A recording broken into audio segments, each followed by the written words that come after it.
السلام عليكم ورحمة الله وبركاته. النهاردة تحميل لعبة دريم ليج أمون كايزر تشيفز. طبعا عشان دوري أبطال أفريقيا كده هيشتغلوا كده. طبعا أنا بحاول أجيب لكم مود سان داونز.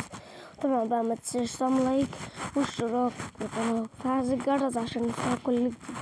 طبعا لازم ملف البيكي وداتا او بي. طبعا ده برنامج زي الارشيفر اسمه. طبعا تعمله من جوجل بلاي او من الفيديوهات بتاعتي كده. اخش كده على برنامج الارشيفر كده داونلود.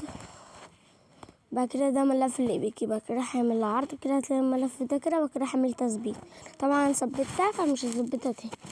وطبعا ده بقى ملف الداتا. بعد كده حامل العرض كده دايس عليه كده. بعد كده ضغط مطولة. بعد كده نسخ كده ذاكرة الجهاز. بعد كده اندرويد. بعد كده الداتا كده على العلامة الزرقاء دي. بعد كده ذاكرة الجهاز. بعد كده داونلود كده ده ملف لو بيبي. بعد كده حامل عرض كده تدوس عليه كده. بعد كده ضغط مطولة. بعد كده نسخ كده ذاكرة الجهاز. بعد كده اندرويد. بعد كده بيبي كده على العلامة الزرقاء دي. وطبعا لما تعمل الحاجات دي كلها تخرج من برنامج الارشيفر تلاقي اللعبة ولا بينا نخش على. وطبعا هتبدأ كده بالمنظر ده. شوف كل حاجة مع بعض.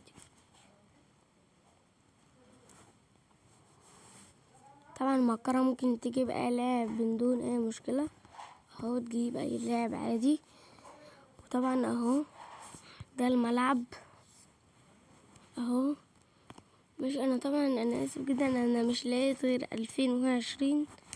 اسف جدا جدا. وان شاء الله هجيب لكم سان داونز. شوف اهو الانتقالات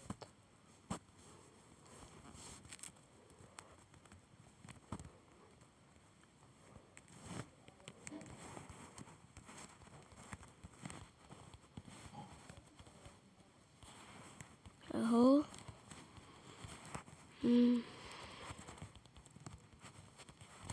وانا اسف جدا جدا جدا على التأخير. طبعا تعالوا بقى اوريكم الجيم بلاي عامل ازاي. طبعا اهو كده بالنص. طبعا بقى ما تنساش تعمل لايك واشتراك قناة فايز الجرس عشان نوصل لكل جديد. واسف جدا على التأخير. وان شاء الله ممكن ان شاء الله اشوف عارف اجيب مود سان داونز ولا لا. وما تنساش بقى تعمل لايك واشتراك في القناة وتعمل تعليق حلو كده زيك. ونشوفك الفيديو الجاي ويلا سلام.